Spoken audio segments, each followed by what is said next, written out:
And आप लोगों को पता होगा कि जब से एनटीए ने रिजल्ट रिलीज करने शुरू किए हैं, एनटीए मार्क्स रिलीज कभी नहीं करता। तो अगर आपको मार्क्स जानने हैं तो मार्क्स जानने का एक ही तरीका वो ये है कि एनटीए वाले रूल के हिसाब से तो चलते नहीं है, थोड़ा बहुत 2 दिन 3 दिन ऊपर नीचे हो सकता है, वो उनके लिए आम बात।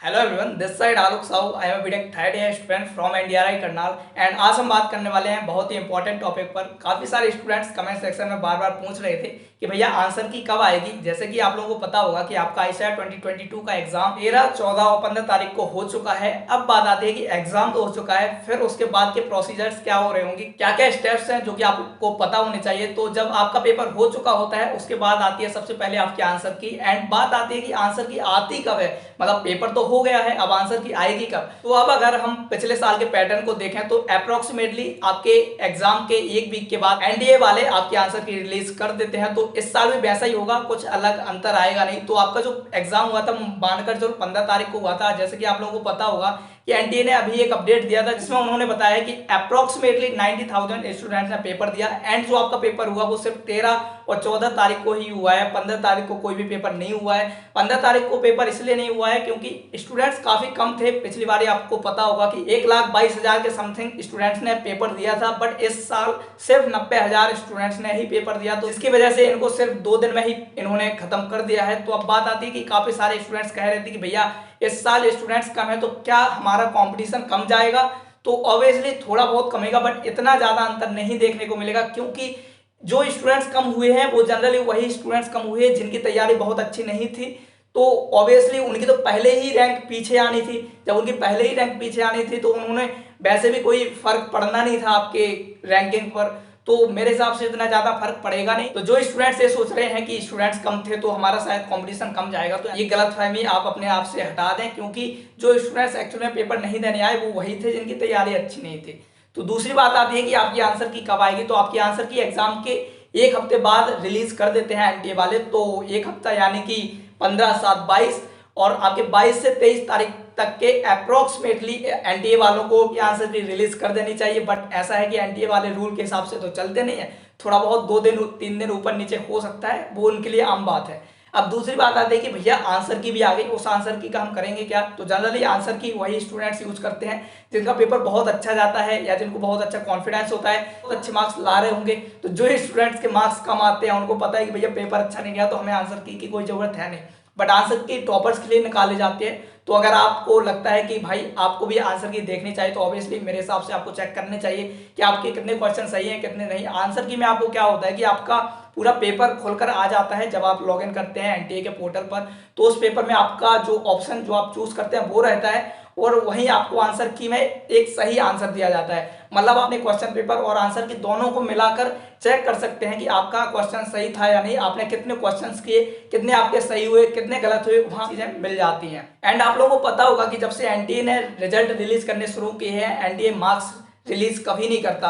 तो अगर आपको मार्क्स जानने हैं तो मार्क्स जानने का एक ही तरीका वो ये है कि अपने क्वेश्चन पेपर को देखो। जब एनटीए आंसर की रिलीज करेगा तभी आपका क्वेश्चन पेपर भी रिलीज करेगा वो, और उस आंसर की से जब आप अपने क्वेश्चन पेपर को मिलाएंगे तभी आपको पता चलेंगे कि आपके मार्क्स कितने हैं।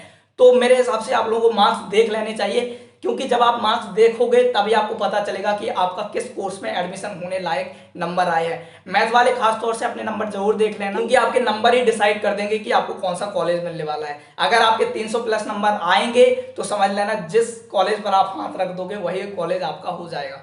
300 प्लस मैथ के सेक्शन में बहुत अच्छे नंबर होते हैं। बाकी बायो वाले, एग्रीकल्चर वाले जो भी स्टूडेंट्स हैं वो अपने हिसाब से नंबर देख लेना। एंड उस नंबर के बाद आपको कट ऑफ इजीली पता चल जाएगी कि कौन सा कॉलेज कितने नंबर पे आसानी से मिल जाता है। तो ये काम होता है आपके आंसर की और क्वेश्चन पेपर का जो कि रिलीज हो रहे होंगे 22 से 25 सितंबर के आसपास। तो ध्यान रखिएगा जब भी डेट आती है तो आप एक बार कोशिश कीजिएगा कि इसको चेक जरूर करो। एंड उसके बाद बात आती है कि रिजल्ट कब आएगा। तो रिजल्ट अप्रोक्सीमेटली 1 महीना तो लगेगा ही लगेगा। वैसे एनटीए है, ज्यादा भी ले सकता है, कम भी ले सकता है। वैसे जेईई और नीट में इतना टाइम ये लोग लेते नहीं है, बट आईसीआर में पिछले साल इन लोगों ने 40 से 45 दिन लिए थे।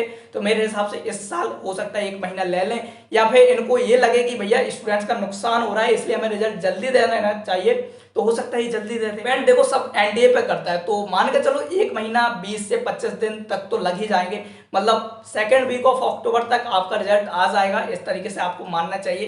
तो जो स्टूडेंट्स आईसीआर के लिए डेडिकेटेडली जाना चाहते हैं हम बताना चाहेंगे कि हमारे काउंसलिंग प्रोग्राम चल रहा है। अगर आप लोग हमारे टेलीग्राम चैनल पर हों तो आपको जरूर पता होगा। हमने ये counselling and mentorship programme result से आने से पहले ही इसलिए लॉन्च किया है ताकि हम उन स्टूडेंट्स की हेल्प ज़्यादातर कर सकें जो स्टूडेंट डेडिकेटेडली ICAR या CUET के थ्रू कॉलेज लेना चाहते हैं। क्योंकि काउंसलिंग में आपको पता होगा कि कॉलेजेस फिल करने होते हैं, लेकिन कॉलेजेस तो कोई भी फिल कर देगा, लेकिन आपको ये पता नहीं होता कि आपके लिए सबसे बेस्ट कॉलेज कौन सा है, आपको कौन सा कॉलेज फिल करना चाहिए, किस कॉलेज में आपको एडमिशन लेना चाहिए, कौन सा कोर्स आपके लिए बेटर है। और काउंसलिंग के टाइम पर आपको दिए जाते हैं मात्र 1 या 2 दिन। उस 1 या 2 दिन में आप डिसाइड नहीं कर पाते हैं कि आपके लिए क्या सही है क्या गलत, एंड बाद में जब आप कॉलेज ले लेते हैं तब जाके आपको रिग्रेट होता है कि ये तो हमने गलती कर दी, ये तो हमारे लिए था ही नहीं, हो सकता अगर मैं ये ले लेता तो शायद इस फील्ड में ज़्यादा बेटर कर सकता था। तो ऐसी सोच अगर ना हो, ऐसी गलती आपसे ना हो, इसलिए हमने ये काउंसलिंग प्रोग्राम स्टार्ट किया है। इसमें हमारे साथ कई सारे जूनियर्स एंड सीनियर्स इसमें आपको गाइड कर रहे होंगे।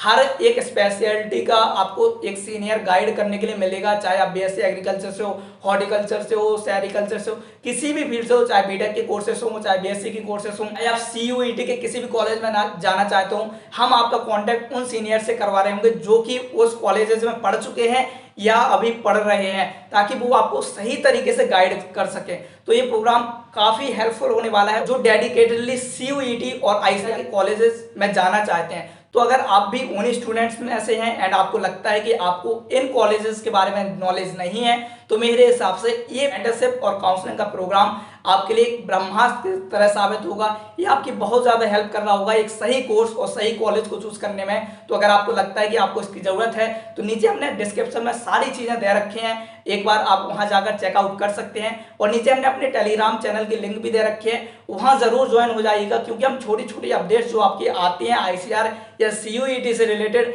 हम वो सारी अपडेट टेलीग्राम पर सबसे पहले देते हैं। तो आप वहां भी ज्वाइन हो सकते हैं ताकि आपकी काउंसलिंग में काफ़ी ज़्यादा हेल्प हो सके। एंड ध्यान रखिएगा, मैं हमेशा कहता हूं आपके एग्जाम के बराबर ही आपकी काउंसलिंग उतनी ही मैटर करती है, इसलिए अभी से शुरू कर दो आप काउंसलिंग के बारे में पता करना कि कौन सा कॉलेज आपके लिए बेटर है, कौन से कोर्स में आपको जाना है, आपको इस कोर्स के करने के बाद फ्यूचर में करना क्या है, गवर्नमेंट जॉब करनी है या आपको प्राइवेट में नौकरी करनी है या हायर स्टडीज के लिए जाना है। ये सारी चीज़ें आपको काउंसलिंग से पहले सोच के रख लेना चाहिए, ताकि आप जब काउंसलिंग करोगे तो आपको कोई भी डाउट ना रहे, और अगर कोई डाउट आता है तो फिर उस टाइम आपको सॉल्यूशन मिल पाना बहुत ही मुश्किल हो जाता है। इसलिए ये सारी चीज़ें आपके लिए बहुत ज़्यादा मैटर करती है। तो मेरे हिसाब से अगर आपको डाउट हो रहा हो, कोई भी चीज़ें हो, तो हमने नीचे अपना WhatsApp नंबर भी दे रखा है, आप वहां से भी हमसे कांटेक्ट कर सकते हैं। कोई डाउट हो इस प्रोग्राम के रिगार्डिंग तो आप वो भी हमसे पूछ सकते हैं। आई होप कि ये प्रोग्राम आप लोगों की बहुत ज़्यादा हेल्प कर रहा होगा। एंड अगर किसी को लगता है कि इसमें और भी इम्प्रूवमेंट होनी चाहिए या कुछ और भी हम ऐड कर सकते हैं, नीचे कमेंट सेक्शन हमेशा आपके लिए खुला है। जो भी आपको लगता है कि इसमें इम्प्रूवमेंट होना चाहिए या कुछ और भी हमें यहाँ करना चाहिए, तो भी आप हमें सजेस्ट कर सकते हैं। एंड आई होप कि ये वीडियो आपको काफी हेल्पफुल लग रही होगी। एंड दैट्स ऑल यार, अगर आपको वीडियो अच्छी लगी तो ऑब्वियसली लाइक जरूर करना। एंड अगर आप चैनल पर नए हो तो चैनल को सब्सक्राइब जरूर कर लेना, क्योंकि आगे चलकर आपको काफी सारी चीजें यहाँ CUET और ICAR से रिलेटेड मिल रही होंगी। एंड काफी सारी चीजें और भी हम एक्स्ट्रा यहाँ कर रहे होंगे, तो वो चीजें आपकी लाइफ में कहीं ना कहीं वैल्यू ऐड करेगी। एंड दैट्स ऑल यार, बाकी मिल रहे होंगे अगली वीडियो में, तब तक के लिए चलते हैं, बाय, टेक केयर।